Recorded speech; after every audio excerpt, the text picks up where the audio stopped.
शाहूनगर परिधी येथील भोगावती साखर कारखान्यात आयोजित कुस्ती मैदानात पहिल्या क्रमांकाच्या लढतीत पुण्याच्या रविराज चव्हाण यांनी रशियाचा जागतिक मल्ल खेतांग याला दुहेरी पट काढत 9 मिनिटात चितपट केलं आणि प्रेक्षकांची मने जिंकली. यासोबतच आमदार पी.एन. पाटील भोगावती साखर केसरीचा किताब पटकावला. भोगावती साखर कारखान्याचे संस्थापक दादासाहेब पाटील यांच्या पुण्यतिथीनिमित्त आयोजित केलेल्या मैदानात एकूण 160 कुस्त्या झाल्या.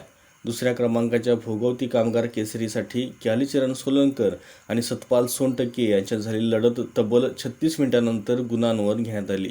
या लढतीत सोलनकरने गुणांवर विजय मिळवत कामगार केसरी किताब पटकावला. तिसऱ्या क्रमांकाच्या भोगावती ऊस वाहतूक केसरीसाठी झालेल्या लढतीत राघू ठोंबरे यांनी 10 मिनिटात श्रीमंत भोसले याला दुहेरी पट काढत पराभूत केलं आणि किताब जिंकला. प्रारंभी आखाड्याचे पूजन अध्यक्ष शिवाजीराव पाटील यांच्या हस्ते झाले.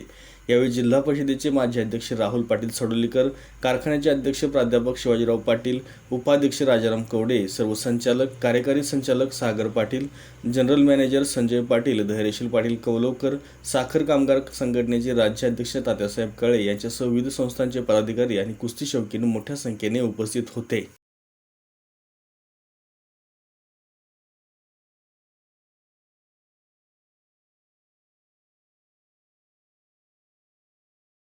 अशाच नवीन अपडेट्स आणि आपल्या भागातील बातम्यांसाठी या चॅनलला लाईक करा, शेअर करा आणि सबस्क्राईब करा.